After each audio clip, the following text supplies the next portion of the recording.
Hello and welcome to this podcast edition of Sam's Alternatives with me, Sam. Episode 33, I'll be chatting to Melbourne rock band Veiled Arc. Got a few things to talk about before we get into this podcast. There's a lot of new releases that have been dropped. Glass Tides, Drastic Park, Justice for the Damned, Shuriken, Tile, World in 2, Rin Rin, This Is Desolation, Terror Maze, Dead Heat, Rhinosaur, Nicolas Cage Fighter, All Monsters Are Human. So many great songs have dropped. Interviews coming up. Dead Empire next Tuesday from New Zealand. Then Tuesday the 2nd of September, Pat from Trash and the Treasures. Then, of course, Sunday the 14th of September, we have Shady Maze, Trev for the band. And then September 28th, New Age. All right, Veiled Arc are in the lobby, so I'll let them in. And we'll start this interview, as they say. There we go. There Evening, guys. Evening, Sam. How are you, mate? Yeah, not too bad. Yourself? Good. How's the sound? Oh, it's perfect on my end. What's my voice sounding like on your end? Spot on. Yeah, sweet as, mate. Yeah, well, your visual and audio's perfection, as they say. So, couldn't ask for a better audio or visual. I like the background with the Veiled Arc in the background with all the guitars and speakers. It looks really impressive. Yeah. So this is our secret studio, but yeah, and the banner here, it's a lot easier than a backdrop to just pull it up off the floor rather than try and stick it, gaffer tape it up to a wall. Here he is. There's Chris. I liked Don't listen to him. Yes, TJ sent a funny message in Messenger because I was trying to pronounce the band Veiled Arc, and TJ said Chris is pronounced dickhead as a bit of banter. I like that. So I'm upset now. Well, I don't think you're a dickhead, Chris, because I don't know you. So it's Yeah. Oh, you might Yeah. at the end of it. You might go, yeah, I get it. Yeah. There's time. there's time. Okay. I get it. No, I don't judge people, and certainly don't judge bands on what other members of the band want to call other members of the band, but the banter is always welcome on the podcast, so please, I love it. It's the best thing about this. Yeah. No worries. We'll try and keep it to a PG rating, Sam. Oh, shit. Oh. Yeah. That didn't last very long. All right, monetization's out the window. Actually, before we get into the interview, I actually might get you to introduce the band or introduce yourself and what instrument you play so I know who I'm talking to. I'm Mark. I'm the vocals. Yeah, what can I do? I'm the lyrics, and yeah, that's Yeah. TJ, guitars.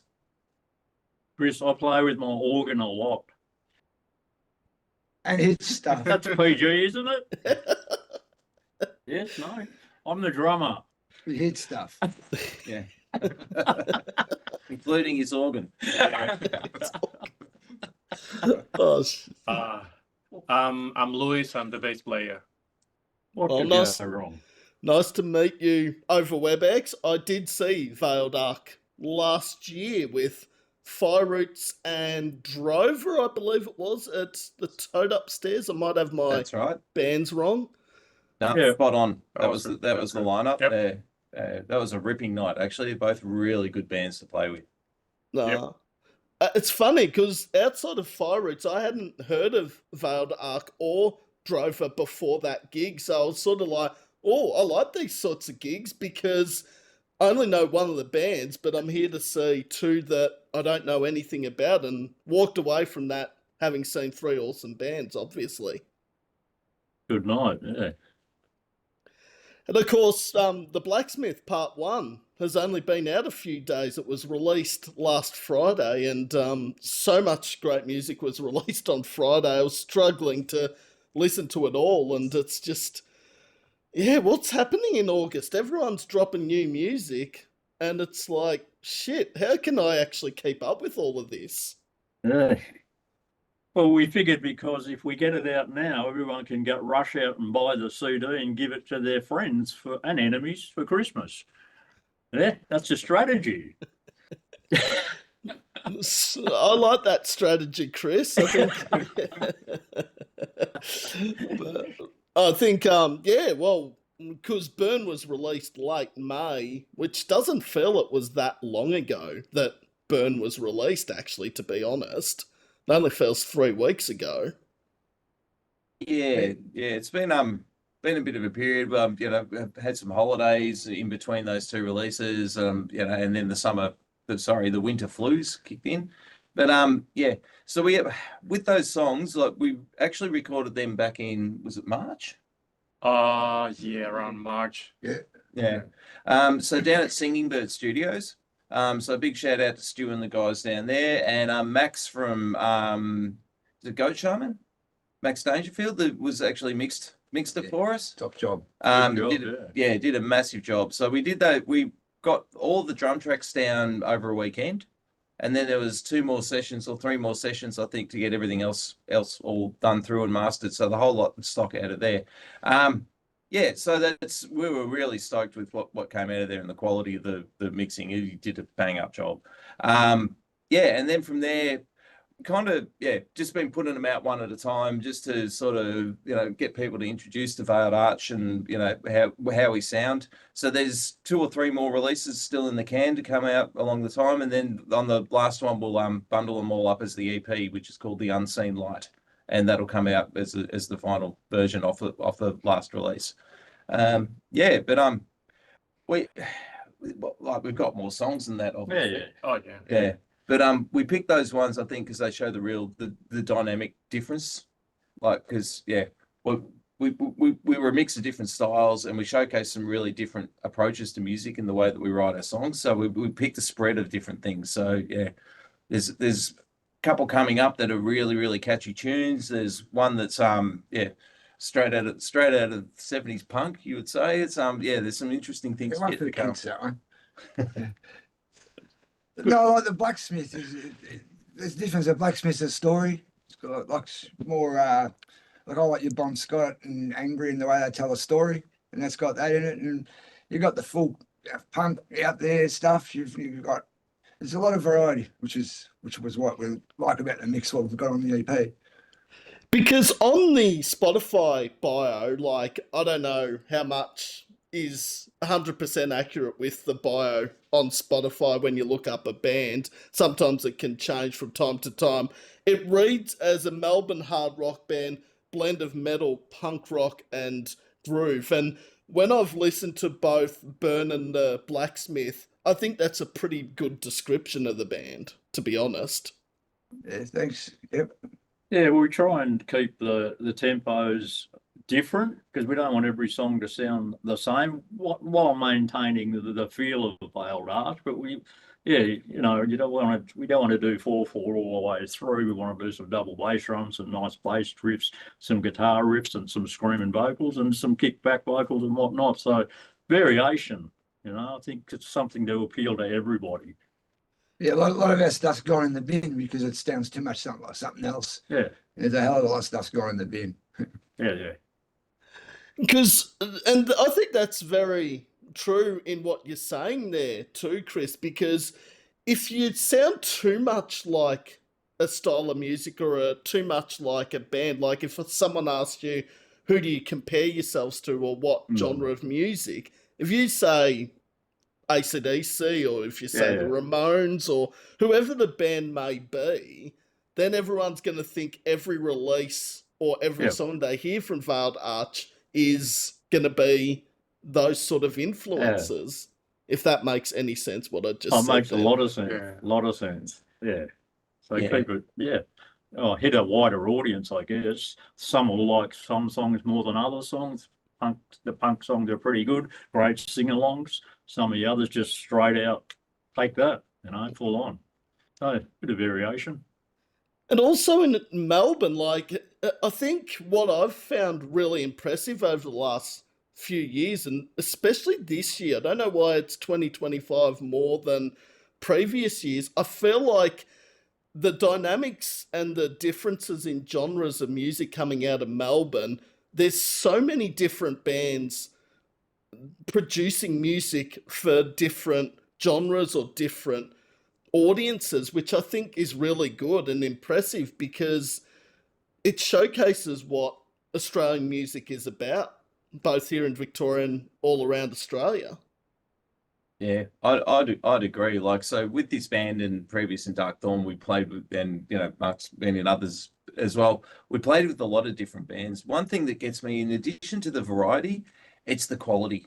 The quality of the bands around the scene at the moment, like the competition's really fierce. When Mark said that we bin a lot of stuff, like we're looking at it, and it's not that we see ourselves in competition with other bands. We actually really love working with heaps of different styles and complementing it. But we want to make sure that when we're presenting a good level of quality. And the level of quality that audiences are expecting in Melbourne is really high because there's so many bands out there punching out really good music, really good. Like it's really exciting. It's rare, I think, these days to go into a gig even when you don't know the bands and be served up, low quality offerings. Everyone's really working their bums off to make sure that what they're putting on the table is good, solid songwriting and good, solid playing. And I feel like the music that is being released is the best from these bands since they've started. Like, there's a lot of bands that I think are in the best form of their career where they're making just banger after banger, and it's just like, I can't wait to hear what's next, quite honestly. Yeah, it's not a quick process. That's a catch to it, because if you want to write a really good song, it's not just one rehearsal. It's not 2 or 3 rehearsals. It takes a long time to get it right. And then you go away, you go home, you listen to it, think, oh shit, I've got an idea for that. You know what I mean? So you've got to do that to get a good song. So we, like Terry said, we've been a lot of stuff that we think it's nearly there, but then we go, have a bit of a listen to it and say, it's not quite there. And also, once you get more confidence in a song, too, you start to push more. You get more out there with it, and it becomes tighter, and just it improves out of sight then, too. So there you have it. Yes. 5 minutes in, and we're talking about the importance of being in a band, and also that bands do bin stuff. Like, a lot of people probably think, oh, they just pick a song, they're happy with it, they record it, they mix, produce it, and that's the end of it. It's like, even I know that that's not the case, because I'm not, even though I'm not in a band, I would assume that what Veiled Arch have said is that nearly every band would go through the process of that. I think if they're producing quality music, you'd have to be. And, like, we're all experienced. We've all been doing this for a long time. We all know what we're doing when it comes to music. I can think of a few where I've had an idea and I've thought, that's going to be a banger. That is just an A-grade, absolute ripping classic. And we've given it a go, and after 3 weeks, I'm like, I don't know why, that should have worked, but it's not. And and you just gotta know when to walk away from it. And then there are other riffs. I'll sit here sometimes and just write riff after riff, record them all back, come back and listen to them an hour later and go, no, none of them's worth actually putting on the table. It's just one of the, and then you'll have another time, like there's one song from a previous band, I wrote it in 5 minutes without an instrument in my hand, because all of a sudden an idea just appeared in my head, and next minute I'm just humming it away. And I'm like, oh, hell, I better run out to the studio and put that down before I forget it. And it's just the process is interesting. I think the other thing that I think we all really aim for when we're playing to a song, like, you'll see in these releases, like, speaking for myself, there's a lead break here and there. I'm not shredding my butt off and going hammer and tongs every single song. I'm not, some of the songs, like Burn, for example, there's like a 4-bar, very slow, very short lead break, because that's what the song needed, and it doesn't need any more than that. And I think what we're bringing to the table when we're playing, it's not about making sure I get as much of my talent into that song as possible. It's about, what does this song need in order to breathe and to really express the idea. Did you believe that a guitarist just said that? A lead guitarist said that we don't want long solos? When we stop, make a mistake in a song, you know where we start it from? The start of the guitar solo, no matter where we are in the song. Well, it's definitely the most important. Yeah, exactly. There you go. That's usually where the stuff up is. We got to the core of it right there. I'm going to put that on record, what TJ just said there. It's just like, all right, if we come back to an interview or the next time a band like Veiled Arch jump on or anyone, I'll be like, back in August 2025, there was a minute on the podcast where a topic was described and it was from the lead guitarist. Now, that's no disrespect to lead guitarists if anyone is watching this, and I'm going to get a lot of hate mail probably after saying that, but... Look, Terry always says it's not the size of it, you know. It's always What you do with it. yeah, you know. So he puts that to work because he's experienced in that area. That's why he does short Yeah. lead breaks. Now, I've had my fun. sorry about that. Oh, learning a lot about Veiled Arch in the first 10 minutes, and the interview hasn't even officially started, which I find quite interesting. Yeah. Oh, all right, Oh, well, geez. the gist of the interview, Veiled Arch, is I get to know a bit about the band and ask you a bunch of questions. And then this is my favourite part of the interview. At the end, the tables get turned. So I'm no longer the interviewer, I'm the guest, if that makes any sense. Because then Okay. Veiled Arch actually have the floor and get to ask me a question. Beautiful. Okay. Oh, can't wait. And should I say nothing's off limits? That might be something I Oh. regret. No regret. Okay. Also, Bring it on. this episode was meant to be uploaded on Friday, but it's actually been brought forward a day because I've got nothing on tomorrow. So this will actually be uploaded sometime tomorrow. I won't give a time because I say a time and then it's earlier or it's later. So I'll just say within the 24 hours, probably is the best Okay. way to put. Excellent. Beautiful. That's excellent. Very good.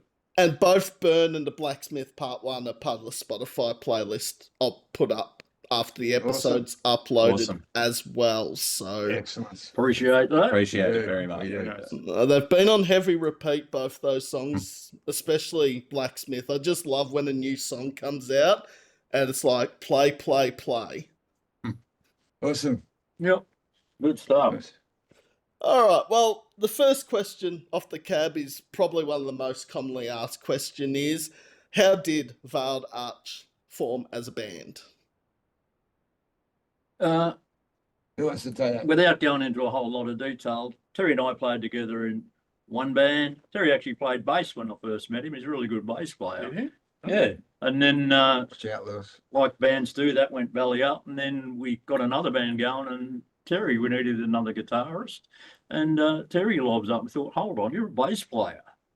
He lobs up and plays guitar, and he's pretty cool. So we got together there and got a band going, Dark Thorn. There was one before that, but I won't name them all. And then we thought, well, we'll get something going. And then we advertised for a bass player. And then Lewis come along and auditioned, and he blew us away with his bass playing. Then we thought, well, we probably need a vocalist too, because someone's got to stand out the front and, you know, scream and do all that stuff. And then we auditioned and Mark come on. We thought, yep, cool, done deal. So less as anything else. No, it was interesting because when Darkthorn finished, I think Chris and I we spent quite a while putting different concepts together on what we knew we wanted to work together, because we did a lot of the songwriting in Darkthorn and it works really well. We got a really good system going there. And so then, yeah, we worked with a few different people, and some of them were good, but the timing wasn't right, or just, you know, didn't quite click. And then, yeah, we Luis and Mark actually turned up on the same night because they answered two different ads. And so we just got together. We had 2 or 3 songs that we put out and said, learn these ones, and we'll just have a go at those. Pretty much straight away. Half a song in, it was just like, hey, there's something here. So it's amazing what you get when you put ads on the dating sites for musicians. Uh, So, Oh, What's it, right? Short leg breaks. Tinder for band members? No, that sounds really wrong. By the Putting way, up- can you play an instrument as well? It's not a must, but Helps. Organ in specific? Yeah, flute doesn't count. Oops. Now, obviously, Chris and Terry knew each other before joining Veiled Arch, but did you know either Lewis or Mark before? I didn't know any of these blokes. It was better days. But no, I just answered the ad. I was in another band and a couple of other bands, and they'd all fallen apart. Same thing. And saw the ad, thought, why not? Come down, auditioned, and yeah. And like I say, one door closes, a bigger one opens. So Yeah, and we did come across Mark at a car show. We were Yeah. doing a big car show out at Pakenham, I think it Yep. was. yeah, And Mark was fronting up a Rose Tattoo cover band. Come out in his bloody, was it white or red overalls, yeah, White overalls. jumpsuit? See? white boiler suit. And yeah, he blew everyone away with his vocals. So we did see Mark then. Once he rocked up, we knew who he was. So yeah. Could you belt out the Angry Anderson type, Mark? Or Oh, not now. No, mate, a few beers maybe. Rose Tattoo, an Australian rock band, Oh, yeah. well, for nearly 45 years, probably. And still going strong. Yeah, they're Yeah. doing a big gig in Moorabbin, I think, in next month. The Sandbound Hotel. Not plugging them, but yeah, that'll be cool. Might go to that one. Now, it's interesting you mentioned Pakenham because Terry actually messaged me because I was going to a gig in Melbourne and he's like, oh, we're playing in Moe for a Pearl Jam tribute band. I'm like, what? I didn't hear about that one. What? Yeah, so that I actually grew up in Moe, so full disclosure here. So that came through a connection from my brother. So Shannon down from Night Owl Promotions, and he runs a few gigs down there every once in a while. I first met him. Do you know the band Ablaze? Oh, yes, I've heard Yeah. of Ablaze. Yeah. Yeah, so Ablaze and Warbirds. Shannon was running a gig with them Christmas 2023, I think. And this is when I was kind of in between bands. So my brother and I came up and warmed the stage with a bit of an acoustic electric kind of duo thing. So I met him from there. But yeah, so Shannon sort of just reached out to us about he had the Pearl Jam experience coming. He was looking for support, and we thought it'd be great to travel down the road and have a run at it. Bit of a road trip. Yeah. So we did promote it. We tried to push it mostly around Gippsland and pretty much an area from about Pakenham to Sale was where we were targeting with ads and stuff. But yeah, interesting you haven't heard it. So I was wondering how effective the Facebook campaign was, and that gives me a bit of insight. I hate that's happened so many times this year. I've been going to Melbourne for a gig and then finding out there's a gig like in Next Traralgon, door. Moe, Traff, somewhere that's 20, 30 minutes away. I'm like, Yeah. Okay. it's annoying. But nah, Gippsland represent, Terry. Yeah, absolutely. It was a pretty good night actually. Yours. Yeah. There was a decent sized crowd there, and I think everyone had a pretty good night and enjoyed it. So yeah. We felt good. Sound was magnificent. Oh, yes. Yeah. Shout out to Ray, the sound he geez, it was good. Yeah. Great on stage, great off like out front. It's just solid. Well, next time there's a gig down in Moe, Traralgon, wherever, I'm gonna go. That's Cool. See you there. Yeah. I'll make sure I message you, Sam, and let you know that it's on. Absolutely. and the Melbourne gig, unless it's some big name band playing, I will much prefer to travel 20 minutes down the road.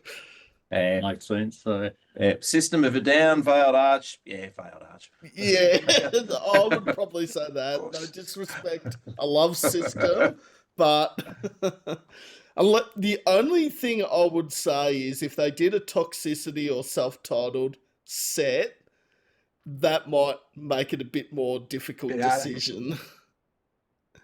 Quite honestly, it might make it a bit difficult for me, the guy. Because those two are probably my favourite System of a Down albums, and arguably the two albums in new metal that got me into that genre of music. Yeah. I love their entire back catalogue, but again, that's probably not consistent across everyone in the band. But yeah, I'm a massive System fan.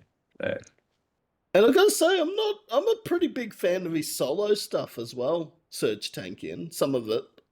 Yeah, I have to admit I haven't gone very deeply into his solo gear, but Yeah, the first album, I can't think what it was. Was it Elect the Dead, I think it was called? I might have my album titles wrong there.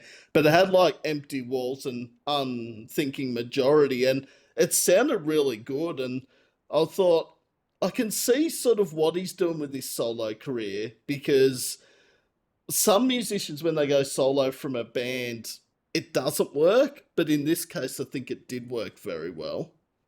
okay. Mm. That's Interesting. yeah. Like- That'll be the drive to work tomorrow. Like the singer from Skid Row, eh? Yeah. Yeah. Not naming anyone, but yeah. Who can I name that I would think have done a better solo career than their band? Chris Cornell's one that comes to yeah. mind, Yeah.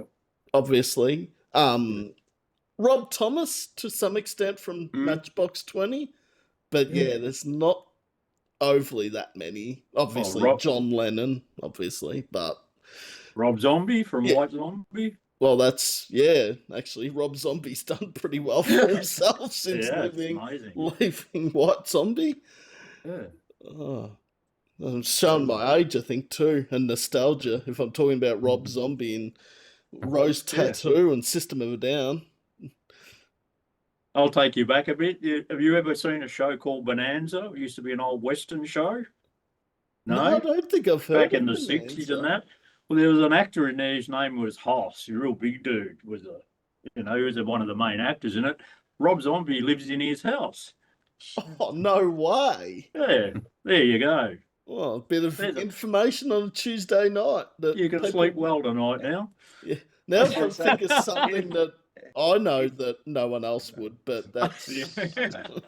He doesn't legally live there. He just turned up one day and everyone's too scared to ask him to leave. True. I was going to say it might become the House of 1,000 Corpses if anyone That's tries true. to ask him to leave. That was a really bad pun. The hills have eyes. That's it, yeah. Oh, do not get me started talking about horror movies. We could be here all night. Okay. Beautiful. So how did you come up with the band name, Veiled Arch? No. I don't know. We all just It was already Veiled Arch when I came to the Yeah, same audition, here. so I can't answer that one. we went through a whole. Guys. We just made lists. Each of us made lists, and we started off with 10, got down to 5. We just eliminated and mucked around with words, and we did a bit of a story thing behind it about mystery about what's behind the veil on the arch and a whole bunch of stuff. We were going to sort of put it out that way as a mysterious thing. I mean, we call our supporters archers, so we sort of come to agreement on that name. So that's pretty cool. And we had a friend that designed the logo for us too, which is really good. What was his name again? Jason, Yeah, from what's their name? Trio? the Two-Face Trio. Two-Face he Trio. runs in. It doesn't work with Phil Parra and a few others around the Yeah. traps as well. Bass player. Yeah, killer bass player. Yeah, but he's and also a great designer. Yeah. Well, he actually played with us for a while too, till this little fella come along and showed us how to do it. Yeah. So yeah, I think it was just, as Chris said, the process of elimination. We got to one where everyone was like, yeah, that works. And it flows well, it designs up well. It's it sort of speaks to a bit of a story behind it as well. It feels like it's got some meaning, it just in the end just felt right. And we're like, yeah, we can sign on to that and we can work with that. And it says a bit about who we are, and yeah, it just works.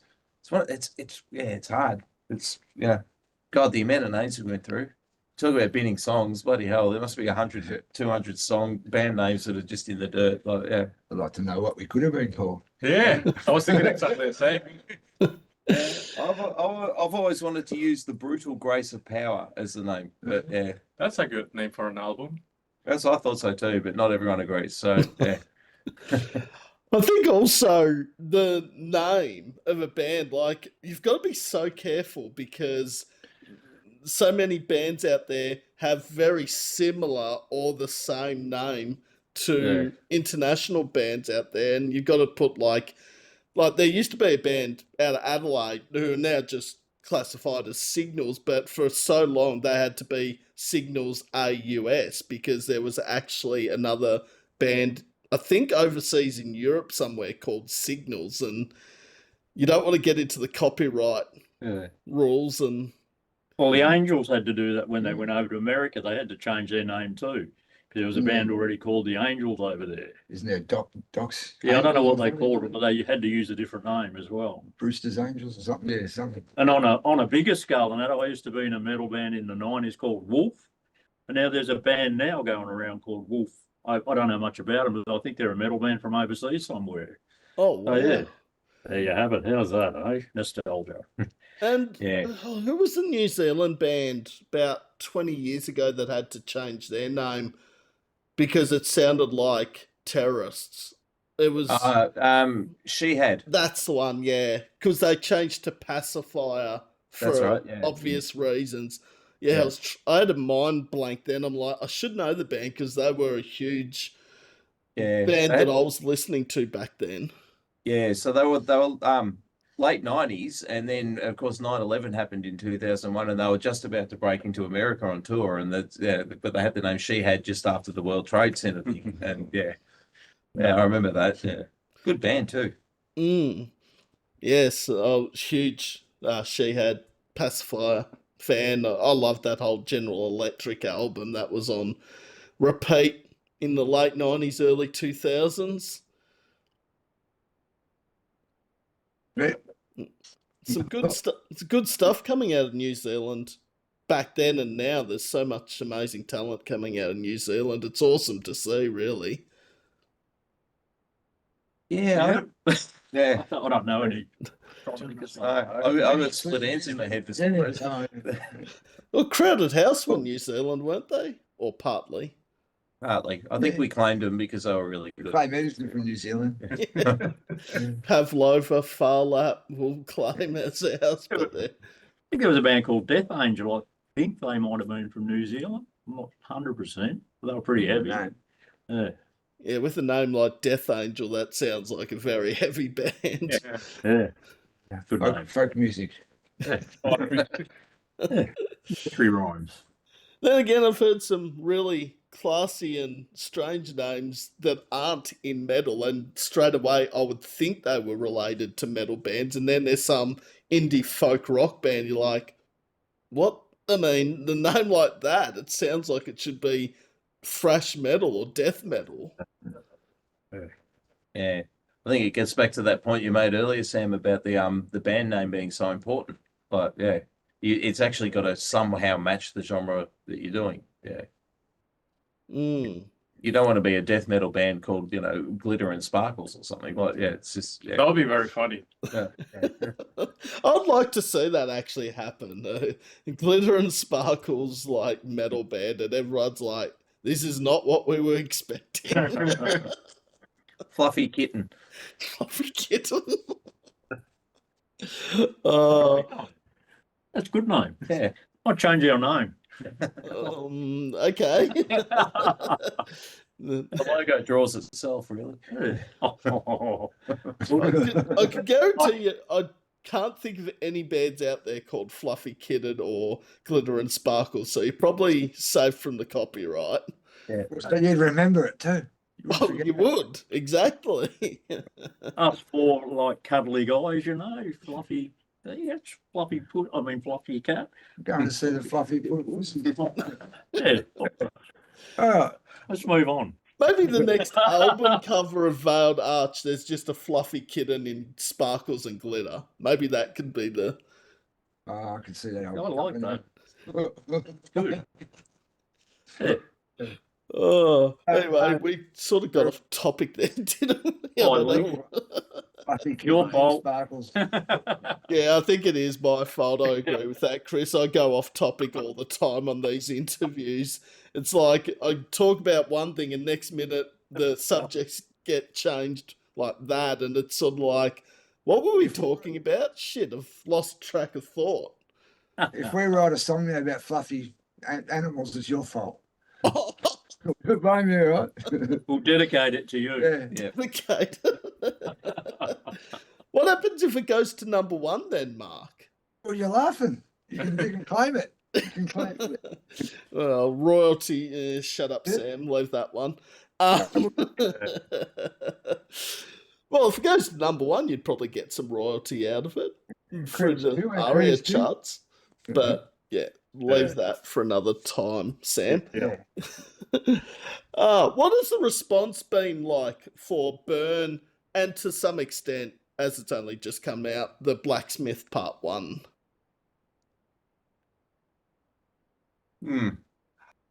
Look, the response that we've had, I think critically has been good. People have really enjoyed it. I think, yeah, it's I haven't had any negative feedback on any of the songs. Is probably one way to put it. I think people like the uniqueness of it. We had a really nice review turn up this week from a publication called The Odyssey, who went into The Blacksmith in some detail, and that was really, it's check out our Facebook. We've shared the link to it, but that was really positive about it and really called out some, really went into how the music complements the story and how the two of them work together to really put that to take you to a different space. But really got into a bit about our performance, about how we, what was it that we wrote? We played of the song. It was really clear about that, and that it's it's something different. That we're charting a bit of new territory. Like, it's not brand new territory, but within what we're doing, there's a mix of influences that is unique. And so I think overall the reception's been pretty positive. We've been pretty happy with it. I think, of course, we're really proud of the songs too. We'd like more streams though, so everyone get out there and listen to it. Stream it now. Yes. We want more streams, that's all. Yeah, definitely need to stream the music. If I hear anyone say I don't have the time to listen to one song on Spotify or YouTube, Bandcamp, whatever the platform is, there's plenty of time to listen to it. Like, I don't know. It's just, I think people's attention span is not what it used to be. I don't know why, but Yeah. I don't know, maybe it's something to do with mobile phones. Okay, yeah. Who knows? But I think it's, like, just go on Spotify and check out Veiled Arch and check out Burn, Blacksmith Part 1, and add it to your playlists or share it or message the band. I think it's very important to do all that. Yeah, well, I think from what I've seen, Burn is in a playlist with a whole bunch of other new bands too. So if anyone wants to hear some new music, I can't remember what it's called though, but put in Veiled Arch, we're in there with a whole bunch of new bands, which is interesting. I've had to listen to some of the new styles that are coming out and they're quite good. So yeah, there's an opportunity to hear some new music too. Yes, because you don't know what's out there until you listen to it. That's right. That was what was Paulie Meldrum's line? That was a bit like that. Do yourself a favour. Do yourself That's a favour. the line. That's the one we want. Now we've got to pay copyrights. Yeah. And now I'll be in deep shit. Using all these lines. The playlist thing's got me thinking. Sorry, and I'm digressing a bit.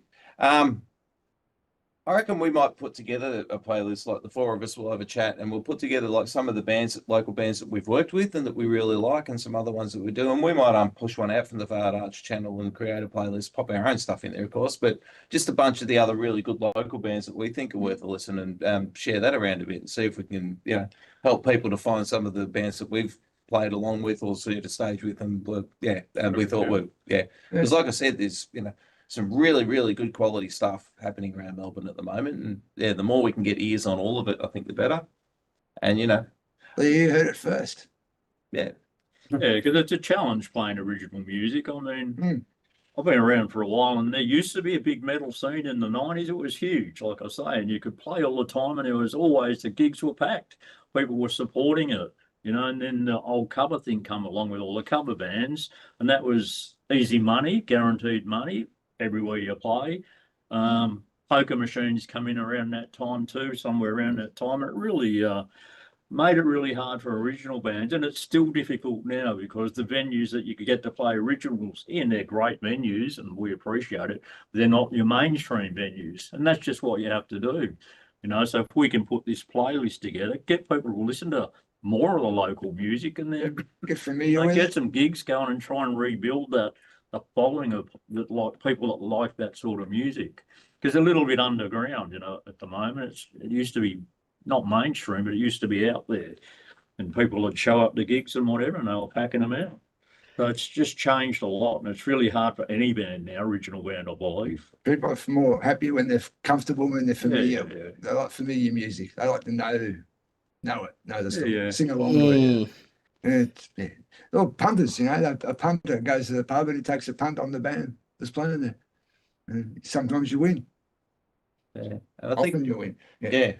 And I think what Chris said about a scene, that's probably where my head's at with that is like, it's not just about Veiled Arch getting a following and getting it. It's about having a scene and all those bands, because the healthier the scene is, the better off everybody is as a result of it. You don't do this stuff in isolation. There's a lot of people who have to come together to make original music work.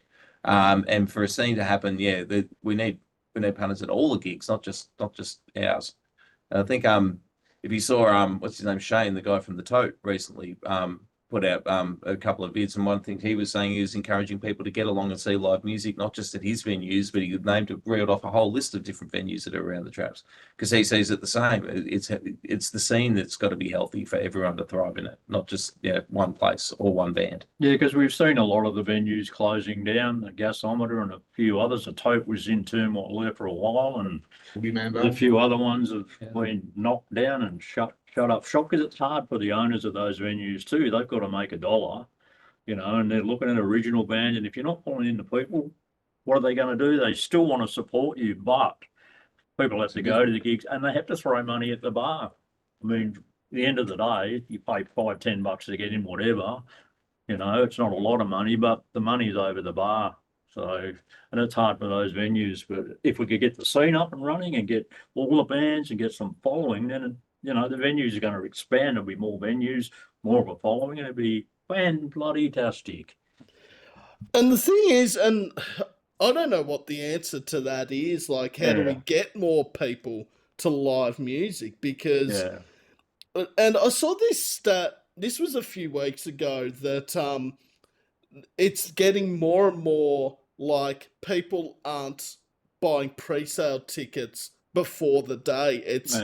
They're buying it on the night, or they're buying it the week of. And then some of these gigs or festivals have had to be cancelled because the pre-sales are so far down. And I don't know what the answer is to fixing it. Like, is it due to that dreaded COVID thing that happened 5 years ago that people are... I reckon it may have a tiny impact on people wanting to be in crowds, for sure. But I don't believe it's a big component of it. I just think it's people want to go and listen to music that they know. They're not willing to take a risk on it. I mean, you're going to go out, you want to have a good night, you want to hear someone play Jesse's Girl in Summer of '69 and all of those songs and woohoo, party. I get that, but somehow I've got to get people to, like the old days, you go once to see a band, you know that song, you've heard, you go again, you know that song, and you go again. Oh, that's a great song. You actually get to know it, but that's not happening, unfortunately. And I don't know the remedy for that. But even Summer of '69 was an original song, wasn't it? Yeah, I know. Before it was the cover. Yeah, exactly. So I think people's behaviour definitely changed a bit during COVID. And we saw that, and it was the after effect, I think, lasted for a while. I kind of feel like we're past that now, but the pre-sale thing, I don't know. I think people just don't make plans as far in advance, maybe, or there's a cost of living thing too. Everything's expensive at the moment. Yeah, you don't go every week anymore. You maybe once a month. Yeah, but you've got to pick it well. Yeah, but for a venue like Chris said, they're in it. They've got to be able to cover their costs and make a bit of a profit themselves. And if they're taking a gamble on, they want to pay for a door person, and a couple of security people, and some bar people, and put the lights on, and all of those things, that all costs them money. if the pre-sales are low and they're looking at it going, geez, we're going to lose money on this, it's not surprising that they would pull the pin rather than take the punt on, well, hopefully another 120 people buy tickets this week, even though we've had them on sale for 4 weeks and nobody's bought anything. That's a pretty big risk to ask someone to put their livelihood on the line for, or their dollars on the line for. Maybe if we make Terry's solos longer, people will come along. What do you reckon? That might be worth something and trying it. All right, It's getting a bit too heavy there for a while. back to Singing Bird. 45 minutes of just pure lead break. The old Singing Bird. I love Singing Bird. I haven't been there in so long though. Like, it's 2 years since I've been down.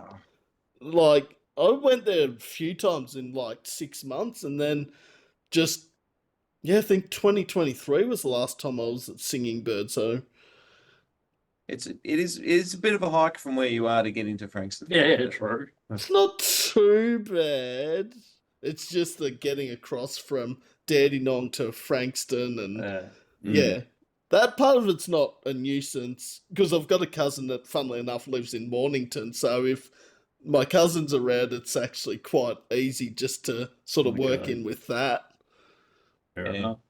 Yeah, I mean, they're still, they're still putting on great shows and they're still pushing really good bands out of there. Like, Yeah. Because there's obviously Pally Bar and the Pier and obviously Singing Bird. There was at one stage 4 venues in Frankston because there was Young Street, but obviously that closed a few years ago. There was one on every corner because I used to play in most of them. This Pier Hotel, the Sovereign, I can't remember the other two. Rockstar Bar. Yeah, for a no, while. the other one on the left-hand corner, I can't remember what that was. But yeah, how's this though? Frankston's got the Darkness playing there. Really? That's a pretty big get.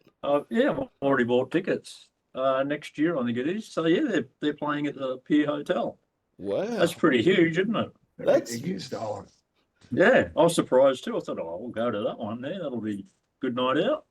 Public Oh. holiday there in Frankston for that one. Might catch a cab so no one knocks off my car. I think I've got it. Was Oh. Suicidal playing down there as well? Hey? Oh, yeah. Was Suicidal Tendencies playing down there? Oh, they could be too. Yeah, I feel like Frankston's got a few big names down that way of late. Both Yeah. Australian and international. And I reckon you're right, Terry. I reckon Suicidal were or Yeah. are about to play down there. Could be right. Yeah, I think Yeah, they I are. saw that. Yeah. Well, I mean, that room used to be back in my day the 21st Century Dance Club. I Yeah, think it was that's it. called. But yeah, it's a great band room. It's an excellent room. Is that So, when you used to do all your moves on the dance floor? I All have that sort one of move, stuff? the White Boy Shuffle. Yeah. Yeah. I'll show you, Louise. You won't be impressed. I can guarantee you. I don't even want to think Yeah. about it, to be quite honest. Yeah, no. It's when you get dragged out despite all of your protests, and the advantage of the White Boy Shuffle is you can do it holding a full Oh, pop that's without spelling. It's like the Lager Waltz. Yeah. The Lager Waltz, yeah. No one wants to see my dance moves. Yeah. Let's say I'm not a mosher or a dance move sort of person. I think I'd probably make a dick of myself. Beautiful. Yeah. But That's like I said there. It's only when I thought I might have a chance here, but the cost of it is I've got to get out on the dance floor for a couple of tunes. So yeah, And he blew that. yeah, I was They usually just, wrong. They just Yeah. left. They went no way. No moves. No. oh, And that short stuff come into it too, about the solos. Yeah. back to the solo stuff. I do like a nice long lead break with a big fat tone.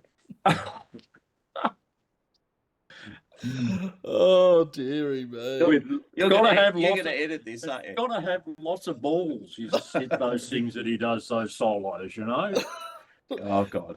And I'm loving everything in this. Like, there's been some weird topics, but trust me, there's been a lot of weird shit being said on these interviews, so I've literally heard it all, I reckon. Oh, You're welcome. no, sorry for that challenge up. Describe Veiled Arch in 3 words. What is the word that we said? Three, but we were talking before we came in. Three dickheads. Three dickheads. That's what two words. We separated. We went Hyphenated. four dick heads. Yeah. With a hyphenated dickhead. So we just broke that word up. So that's We're three words. not that clever. So we took us ages to come up with that too. Yeah. We got here at 5 o'clock Oh, shit. to work on that. You should see the whiteboard, Sam, of what did Oh, curriculum. Oh, Like algebra. it's like all these It is, maths. yes. No, things that's solve wrong. it. Yeah. I remember in the Horrible Bosses film, like the comedy starring Jamie Foxx and all that. Oh, yeah. They were yeah. writing down things on the whiteboard, and they were like kidnap, murder, and they'd forgotten Sure. they'd put it in permanent marker, and it would rub off. That was funny, yeah. That's something we do. What was Jamie Foxx's character called in that? Motherfucker, wasn't it? I think it was. Yeah, it was Motherfucker Jones. I was surprised Samuel L. Jackson didn't have that role because he literally says That's right. motherfucker in nearly every movie he's in, Samuel L. Jackson. He's contracted to say that. He has to. Yeah, that's funny. So yeah, there's your answer. That was it. What That's what we come up with. dickheads hyphenated. 4 dick heads. Don't forget the Right, it's 3 words.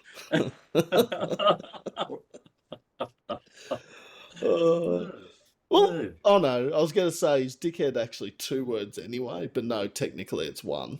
Actually, that's why you need the hyphen between the Yeah. dick and head. That's what took us so long from 5 o'clock to like 7:30. Got to get around Well, it maybe somehow. Or maybe just 4 old dickheads. There you go. Do that too. Yeah, Just 4 old dickheads. no hyphen. Want to go back to the whiteboard now. Or we could have said 4 fluffy kittens. I don't know. Ah, he's listening. Wow, we should have invited you along earlier. 4 fluffy kittens. Well, I wouldn't. How would I? I don't have the equipment. I'd have to have brought my laptop to come down there to do the WebEx meeting. I don't think I could have done it any other way. I don't think. Oh, well, that would have been all right. You could write on your screen, you know. We could read it on the monitor. Yeah. That's definitely something that like has actually been brought up a fair bit. Is people have asked, have I wanted to do actually in-person interviews? Yeah. And to be honest, I love it over WebEx, but if it came to a time and place and I had the equipment and Yeah. notice, I'd love to do an in-person interview. But at this moment, it's just I'm happy Yeah. doing WebEx, Zoom. Yeah. Be a bit Whatever. of trouble for you if you do. Yeah. Yeah. Well, count us in. We'll be there. Yep. Oh, I'm having Veiled Arch back on again. That's a given. If you're allowed to, it's not censored. As I said, Chris, there was one episode. This was back, I think it was in February or something. I'm surprised that actually didn't get censored because there was that much F-bombs in that really? episode. So saying 4 hyphen dickheads is not going to get me Yeah. into trouble. We don't swear a lot, but we do go to places where we shouldn't Well, go. we don't say fuck. We don't say fuck that often. Yeah, no, fuck that. What do you reckon? Only sometimes. Yeah. Yeah. Maybe I should just have a swear jar next to my In laptop. context. Just Yeah, we'll flip coins into it from here.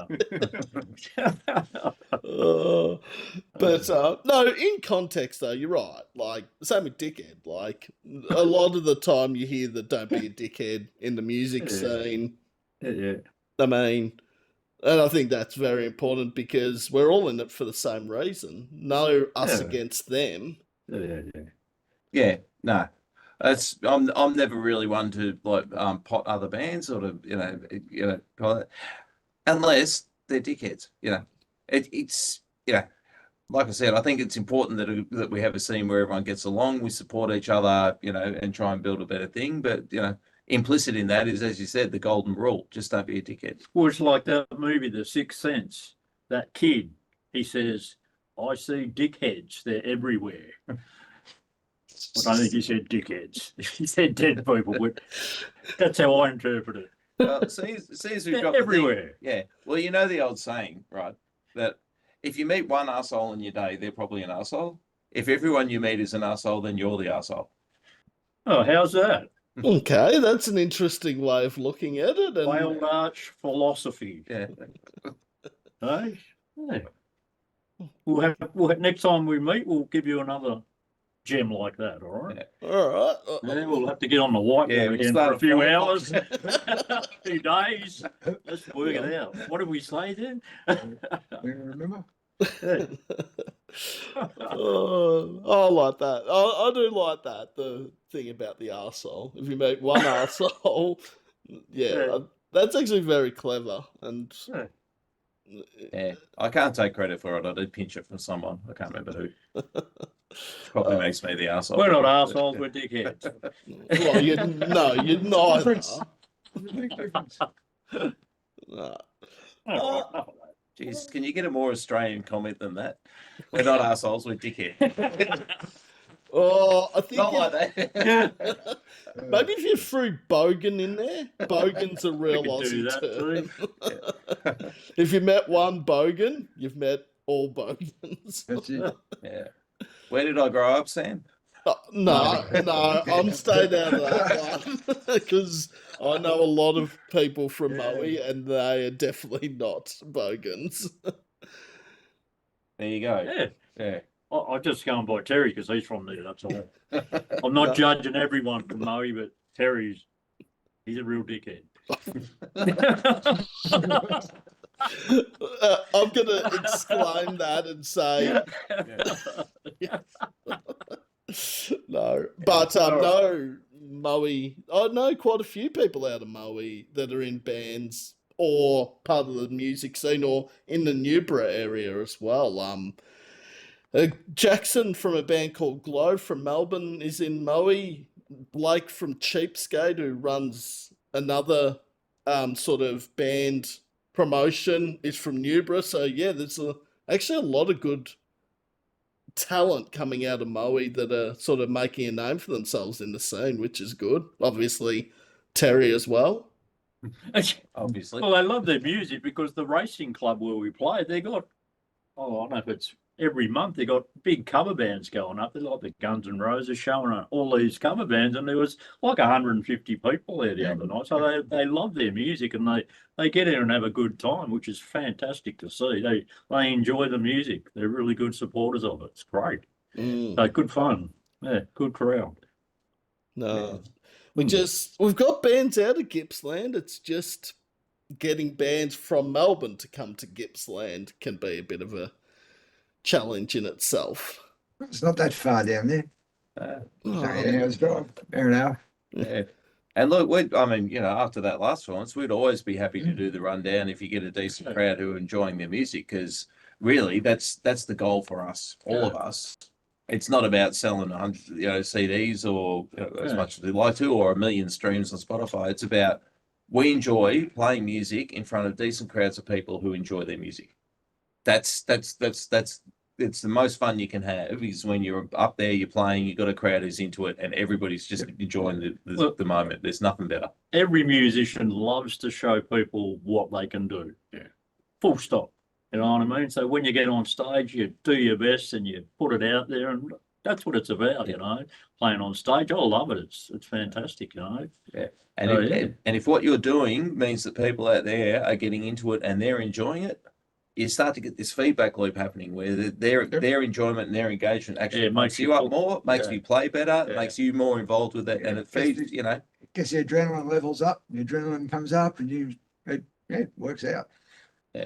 I think the other special thing is that those people that do turn up, what a lot of people don't realise is they could have been anywhere on the night.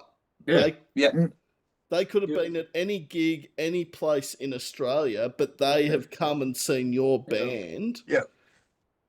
It's really important. There's playing to an empty room is a waste of time. There's no, I don't get anything out of playing to an empty room with no people. What I get out of it is when people like yourself, Sam, come and they enjoy the music, and that's what makes it meaningful for us as well. Like, it's pointless without that. So yeah.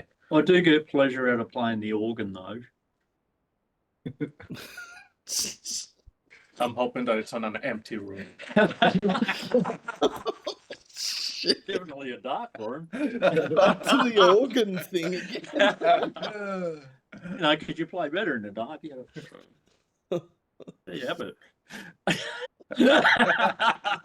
Oh God. See, in Chris's head, it's like the big phantom of the opera style pipe organ. In reality, it's one of them little keyboards that you just throw. that's a bit rude. Come on. Oh shit. Oh dearie me. Just half an octave. Far out. Have we been talking that long? It's felt like we only started the interview like 2 minutes ago. Shit. All right. Well, Sam only really has 2 or 3 more questions because we've got through so much in the time. Which band? Any band in Australia, the world, alive, not alive, that you'd love to support? Jeez. Aussie would have been nice, but can't have that now. Jeez. I'd love to do one with the Tats. You know, that'd be good. I think I would go with Wasp Oh, yeah, that's a good from one. the old days because I love Wasp. I used to love Wasp. I still do. They're still touring too. So Yeah, pulling in heaps of people. So yeah, I'd like to do that. Black I'd like to meet Blackie out the back, see what he's up to, and then yeah, go listen to the songs after. That'd be fantastic. go get blind in Texas. Yeah, exactly right. So would Wasp have- for me. I would have to say probably Megadeth because they're about to retire. Oh That yeah. would be a good option. Megadeth. Yeah. I'm Yes. gonna go a bit off. Sorry, Sam. Oh no, you go, Terry. Sorry. Oh, I was going to say I'm going to go a bit off the wall with mine. I think bands that don't exist anymore, Nirvana. Mm. I would love to support a Nirvana gig. Bands that are around, I would love to support Amyl and the Sniffers.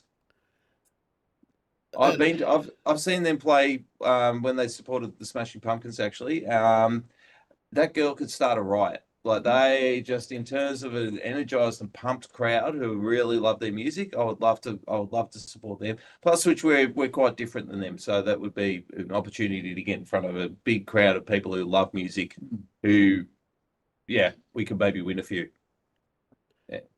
And talking about bands that have made it big, how huge have Amyl become? Like, Yeah, they've done incredibly well. Yeah.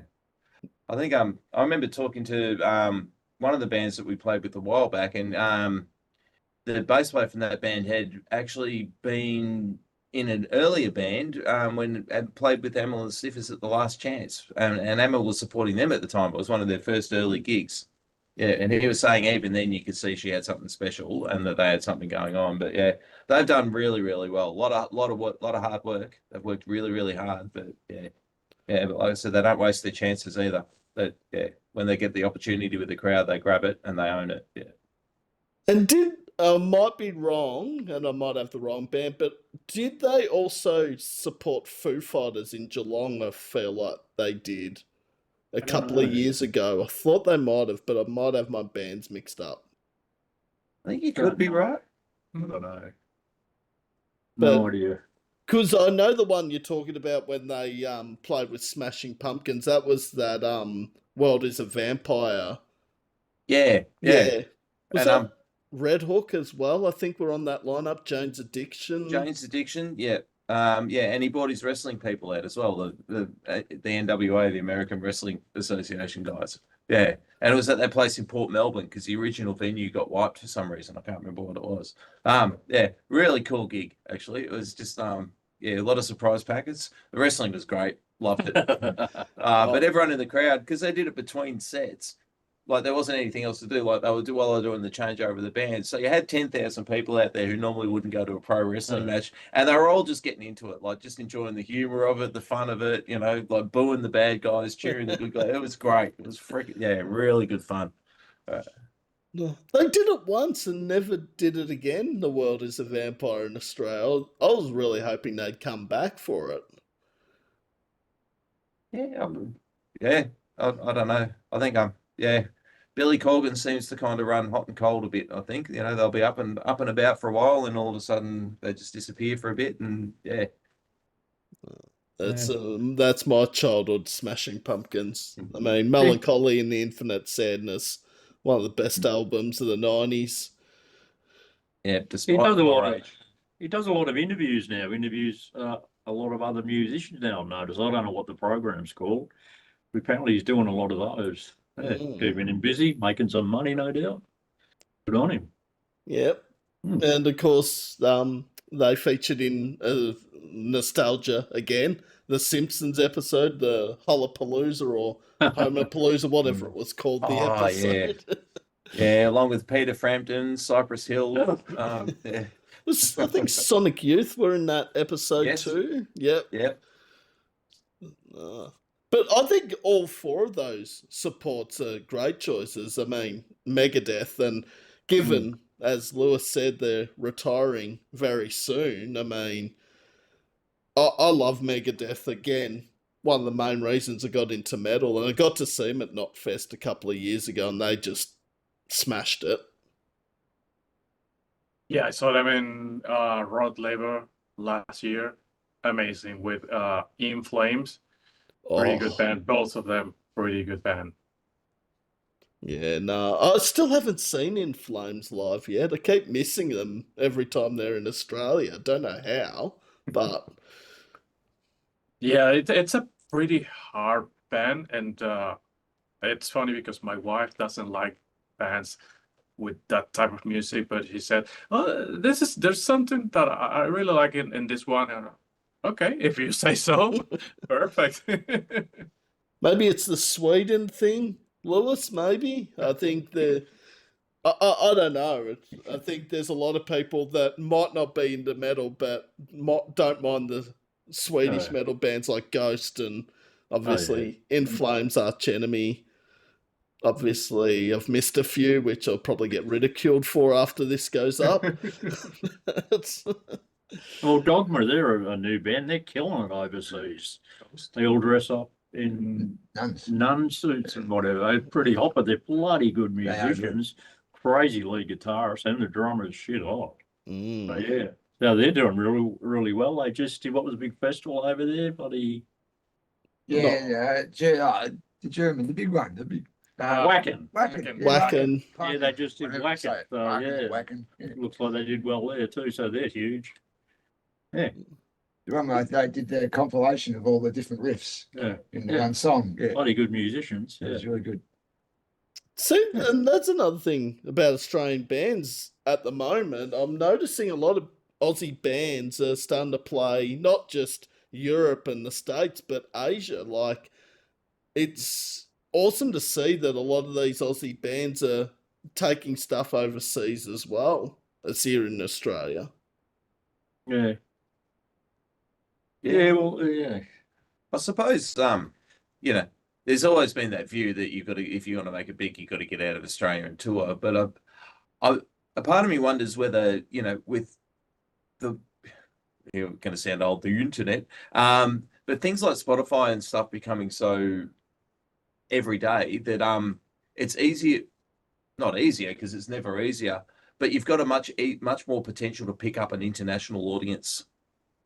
That like I know Carly Jewell, for example, did Japan recently, and there's a few others as well. But I think there's opportunities there to cast your net wider than just Australia when you're first starting out or when you're trying to build a following. And I think there's no limits to.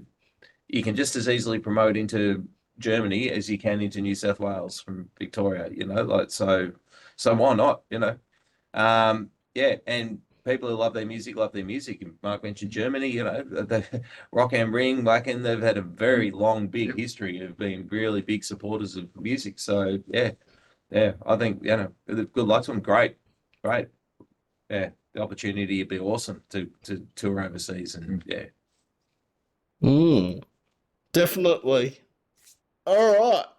What advice would you give to bands and artists starting out? If you want to have a family and a life, don't. No, so not a life, you have a life, but yeah, a home life. No, I don't, yeah. Don't take everything too serious. Yeah, practice. Just Practice. it's a roller coaster, like with our writing. Sometimes we might write 3 songs in a few weeks, and sometimes a song might take a month just to lock it in. So you just go with the roller coaster, go with the flow. Don't expect too much, But and have fun. But if you find something that you like, keep doing it and get better at it. And I'd also say there's more to a band than just playing music. There's chicks. Learn the business. Yeah, and the chicks. Yeah. It's true, because you've got to be proactive, and it's looking back on what I've done. We had a few chances where we could have done something, but we didn't know enough about it. You know what I mean? We were just happy playing, and we got a record company wanted to do something. We didn't know what to do. What do we do? You know what I mean? And then we blew that, and that happened a few times. So if you want to get somewhere, I mean, yeah, there is right time, right place. That obviously happens, but you've got to learn, like Terry said, learn the business and learn what to do. Because if it's not about how good you can play, everyone knows that. You don't. If you're a fantastic guitarist or fantastic vocalist, doesn't mean jack shit. If you can get a strategy together to get it out there, and then contact these record companies and have something like that, then you'll get somewhere. Just have a look at how many average bands there are around now. Just joking. You know what I mean? I'm joking. No, but I mean, you've got to, and you can't learn. I don't believe you can learn that when you're 18, unfortunately. You know what I mean? Because you're just out there having fun, meeting, having fun, and being a dickhead. being a dickhead. Yeah, by these guys, not me. These guys. That was on the other whiteboard.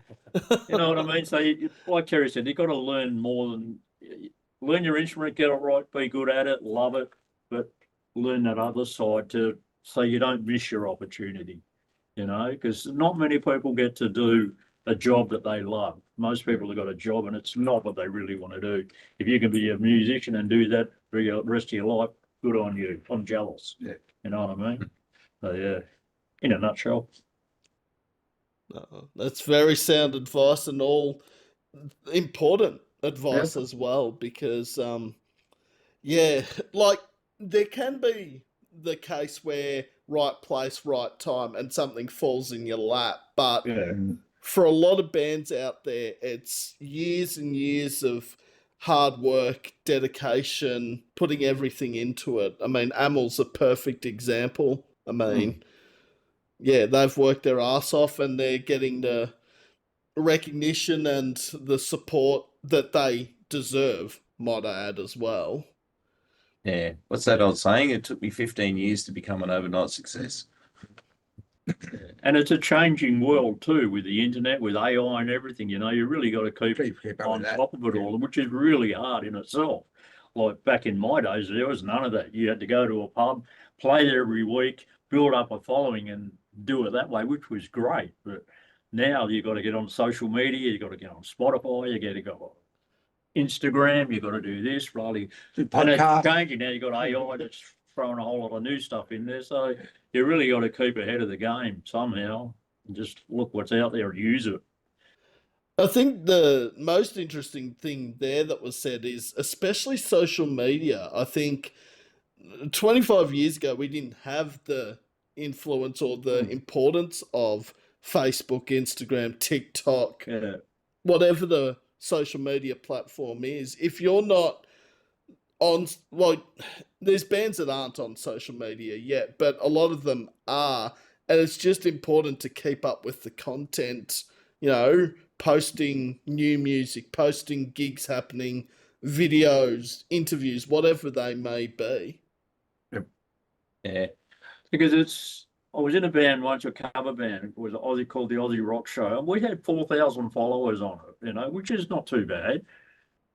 But we did a gig and we had a lot of people there, but there was only 4 people from Facebook followers showed up to that gig. And I thought, that's an interesting exercise because they come up and introduce themselves. I thought, wow, out of 4,000 people that were following every week and commenting, 4 rocked up for a gig. So interesting stuff like that, how it works. I mean, it doesn't matter how many likes you get, you got to turn it into something real somehow. Yeah. I think it's an interesting one because we've had like we've been pitching for gigs or had people pitching for gigs for us where they've come back and said, oh, the venue's a bit worried because you don't have X thousand followers or that sort of thing. But then we've seen bands who've got those X thousand followers, and as Chris said, it doesn't actually translate to people putting their money on the door and people putting their money on the bar. But I think, that thing about venues are looking for some sort of certainty or trying to minimize their risk. So they'll look at that to go, that's the only metric they've kind of got these days. But I think I was saying earlier about the ads, you have a go and you try and push stuff out there as much as you can. And it's, as Sam, it's a lot of work to put content together and get it out there. It's not something that you can just, some people might be able to get by with just selfies and videos every day and doing it. But for most people, you got to plan it out. You got to spend the time investing in it. You got to build the content and get all of that. I'm not sure if you're not there, then you don't exist. But if you are there, I don't know that it really translates that much to getting people into your shows or buying your stuff or whatever it is. So, yeah, but again, there's probably ways to do that and there's tricks to doing it because some people do turn it over and do manage to get the engagement right. But yeah, I think there's a lot of us who are still trying to learn and work out how do we actually make that work and how do we actually turn it into, it's not just the pitch. How do we get people's hands in their pockets? How do we become an influencer? Yeah. Yeah. No.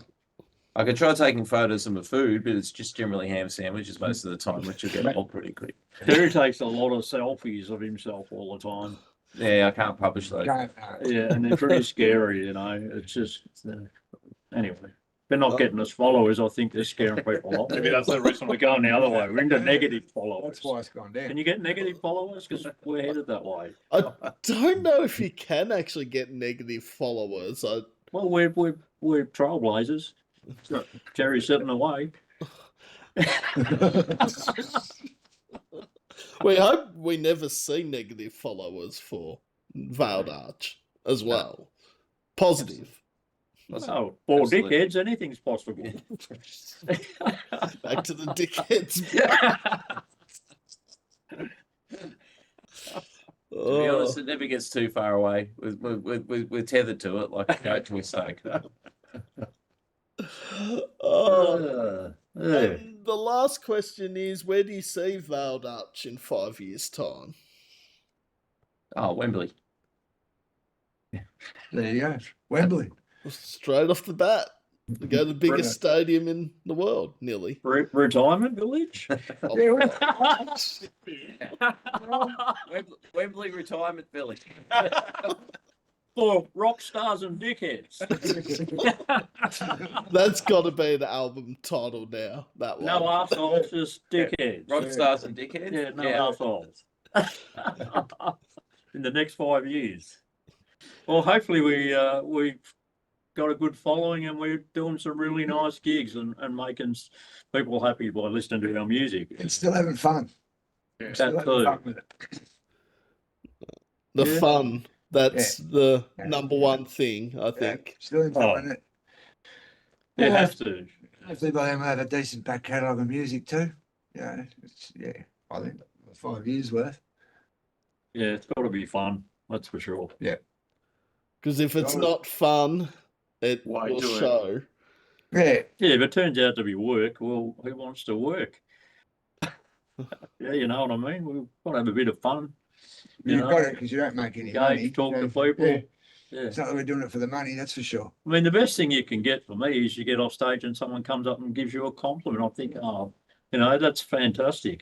Thank you very much. Appreciate that.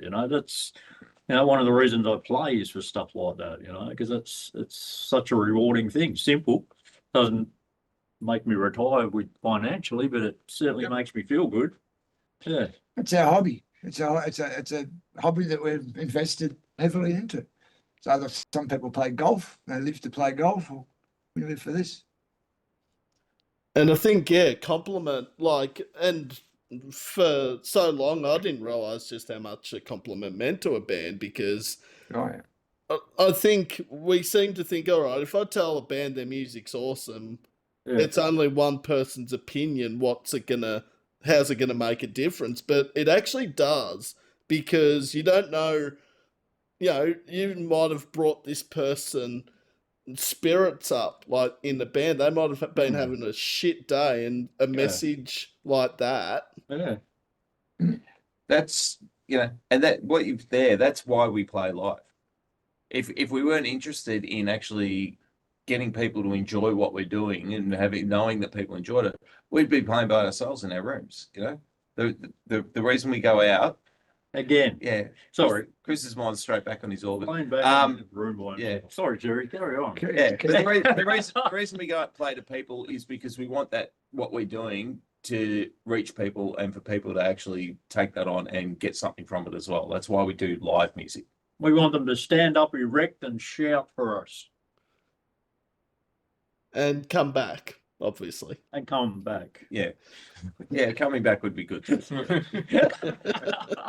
Return customers are great. Yeah. Return customers. I forgot the question.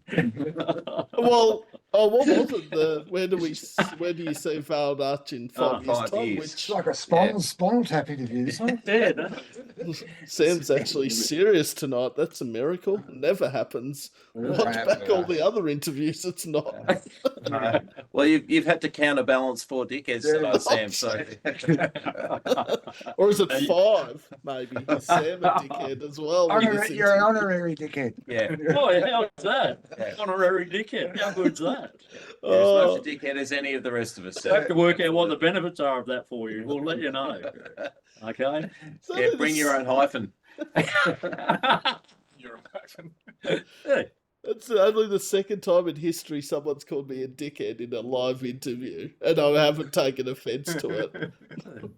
We'll be like when royalty gets an award, you come Yeah. along and we'll say you are anointed So, honorary dickhead. One of us.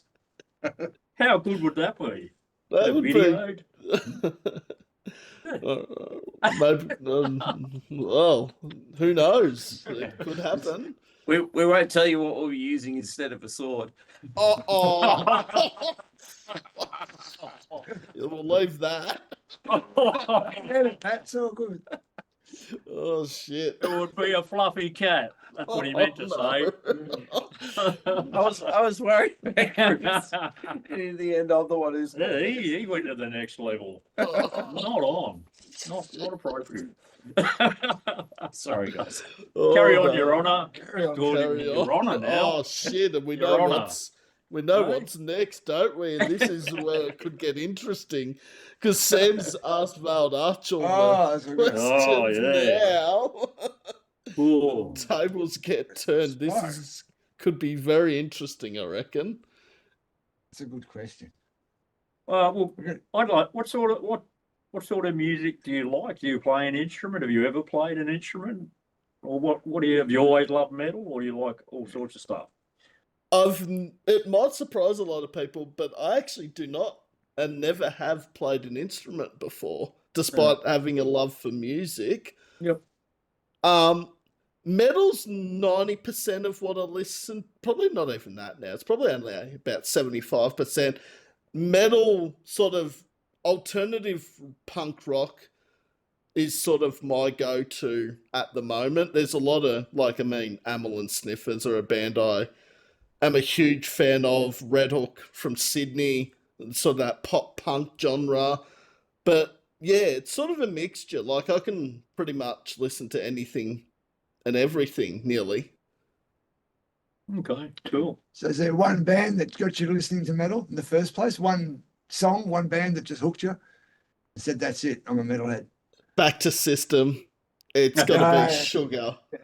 I don't know why Sugar is the song that got me into metal by System. It's just my brother played Self-Titled one day, and I know there are other songs obviously on Self-Titled that are as good as or better than Sugar, but it's just that chorus in Sugar that got me hooked from the minute I heard it. Yeah.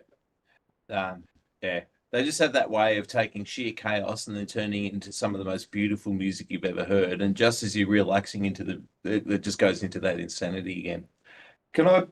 Sorry? Oh, just a quick one. Back to instruments. So you've never played an organ? No. You don't have to answer that, Sam. Not even in a dark room? No. That's good. Good on you. I might go with the follow-up question. I might actually try a bit serious. So, Sam, you're obviously a massive fan of music and a massive supporter of the live music scene. You clearly love getting out amongst it, getting into the crowd and getting into... Can you describe what it feels like for you when you're at a gig, in a room, listening to a band you haven't heard before and loving it? Like, what's that feel like to you? Like, how did... Good question. Oh, I love that question, Terry. And it's honestly something I've never been asked before in an interview. I feel like the feeling I go into a room, whether it's, Last Chance, Stay Gold, Tote, wherever it is in Melbourne or Victoria, I always feel like when I see a band I haven't heard or seen before, have no connections with, I feel like after I leave that gig or set, I've just found my new favourite band. Yeah, that's awesome. That's awesome. I was digression. I read a lot of books, and my stepson has got the same reading taste that I do, the fantasy fiction type stuff. And I was chatting to him the other night because we bought him a bog load of books for Christmas. And I was asking, have you read this yet? Have you read that yet? And he's like, oh, no, that's my next one. And then I just stopped and had this look on my face and he goes, what? And I just said, I'm just really jealous because you get to read that book for the first time. And I remember reading it for the first time and how much it blew me away. And I'm really jealous that you actually get to read that book for the first time because I'll never get to do that again. Wow. That's deep. Yeah. Yeah. Someone had to look Pity it the up. book was R-rated. You shouldn't be passing them on to monitor. That's You got it by a fair subscription. dinkum. Come on. I've seen some of the stuff he reads. Even I get scared looking at it. Trust us to bring it down You from know. that deep level. To Yeah, I know. It's just the gutter again. I didn't even know you Back to could the buy gutter. stuff like that. I didn't know. Back to the that gutter. shit from. I write on one. Yeah, I mean, Jesus. How is this going to go to air? Yeah. I'm going to watch this back tomorrow. I'm just Man. like, oh my... And how do you explain the pages stuck together? What the going on there? Oh, you got editing. You know what I mean? It's like, come on, Cheap lift your game. glue for the binding. What was the question?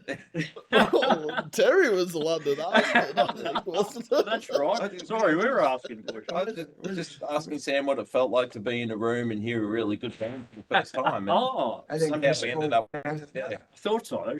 and then I waxed all literary, and then once again we've ended up down here. Drummers. So what about, tell us about, I don't know, some sort of disappointment in the music scene. Have you something that's sort of let you down or you haven't felt good about in the music scene, the live music scene at all? I've It's got a to be hard one. really... I like that question, and I've got to be really careful how I put this, and I won't name drop or do anything like Yeah. that. Yeah. But just the end of last year, there's a few bands that have had some issues, like not falling outs where members of the band have left and like things have come out, and it's sort of like it's sad that is actually still happening in the local music scene, because I feel like the local music scene at the moment is the best I think I've ever seen in Australia. Like, that's saying something, I know, but just towards the end of the last year, there was a few things happening with some bands that, yeah, sort of, I don't know, might have brought the scene down a little bit, but I feel like it's grown and come back up again, sort of thing, which is good because that's important.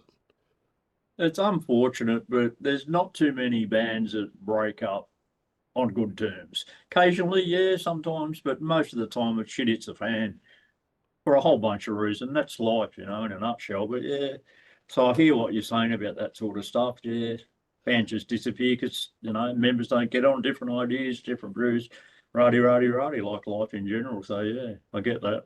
But outside of that, I haven't, like, I've been to a lot of gigs and I haven't seen anything that has disappointed me. And a lot of people say, oh, if a band doesn't perform well or if a band doesn't approach fans or take, comments on board and all that, it's just like, I am at live music for the enjoyment and to support the scene. Bands, look, most bands I approach, 9 times out of 10, I don't even get to approach them because they see me before I see them. And, that's just the way it goes. But I think, yeah, I haven't come across any dickheads in the scene. How Until are you now. how are you gonna react when people are coming up now, knowing that you're an honorary dickhead? You're gonna have people coming up everywhere. Beat you, How are you gonna deal with that? That's a pretty cool thing to have. No one watches YouTube. I don't know why they would. Oh no, it's no. I don't mind people coming up to me. Not that I'm a dickhead. That wasn't what I was referring to. But, We're not saying that. no, I'm an honorary. Anyway, Exactly right. You got a long way to go yet. Oh, I've loved these questions, though, Lewis. Shit, Yeah. you've got Did- something to top. I was gonna ask, what are maybe at least one band that you have seen recently that you thought, okay, this is a band that is gonna go somewhere? Oh, you've topped those 3 questions with a good one. Band that I've recently seen that I reckon are going to go somewhere.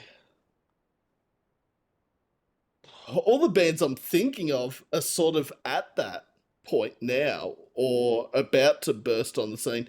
There's a band out of Melbourne by the name of North Road who are actually touring Asia next month that I feel like are just about to break big in the scene because they've been on the verge, but I feel like now they're about to become that next big band in Melbourne, which there's a lot of them out there. Yeah, it's a pretty fair call. They've got they're building a really strong rep, and and you can see, like I said, you can see them starting to build upwards. And Boys. good blokes too. I have a lot of time for North Road. Yeah, they were one of the, funnily enough, my first interview with a Melbourne band, they were about the 3rd band I interviewed from this state. Huh. So, and In good company. yeah, and I mean, I love interviewing bands anywhere around Australia. It's not just Melbourne. I'm happy to interview Perth bands, Sydney bands, Adelaide bands, wherever they're based, really. Cool. That's cool. Yeah. But yeah, Anything? Yeah. 4 great questions, 4 very different questions too, but I like that. Yeah, even amongst 4 dickheads, you still get some variety. Oh, well, Wait till- yeah. here's the thing I hate about interviews, if there is ever one thing I don't like, is when the interview has to wrap up, unfortunately. All good things come to an end. Yes. Fine, If it course, wasn't a Tuesday night, I probably would have said, nah, let's keep going. But it obviously Let's is a keep work going. night.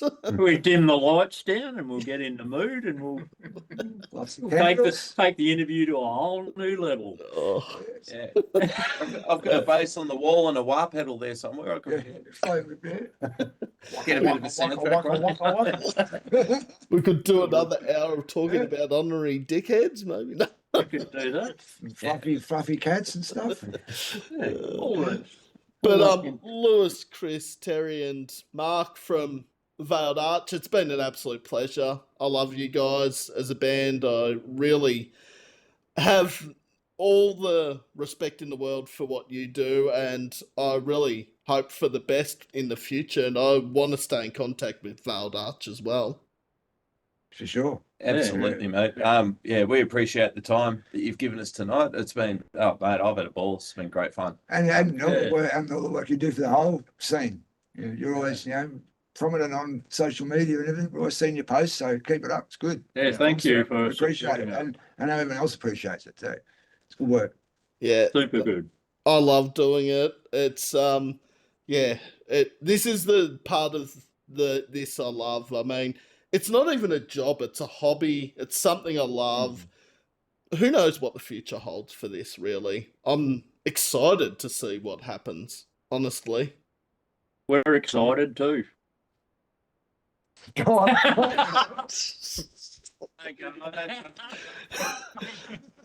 We might have Now we're in the a lights now. Oh, God, may as well end it. Let's go out with a bang, eh?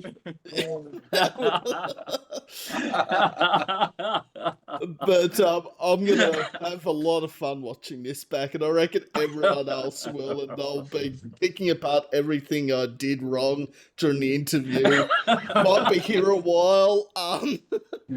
Yeah. They'll be thinking they really are dickheads. But no, Veiled Arch, it's been an absolute honour, and I'd have them back on any time in the future. Beautiful. Thank you very More than much. happy to Cheers. come back anytime, Sam. Thank you. Thank you very much. And I'll send you the link when I have watched it back and uploaded, and feel free to share it around. And Terry will send you a link too. Don't share that around. No, no, Oh no. open it. Do not open it. Delete it. Do not open it. If you ever want to sleep again, don't open the link. Okay, this just turned down a very weird path. Again. You Like I said, definitely. we've kept him up past his bedtime. True. All right, Oh, Lewis, Chris, Mark, Terry, it's been an absolute pleasure from Veiled Arch, and we'll keep in touch. Keep Well, it up. Absolutely. Cheers, Thanks, Kat. mate. Thank you. No worries, catch it. See you later. See ya.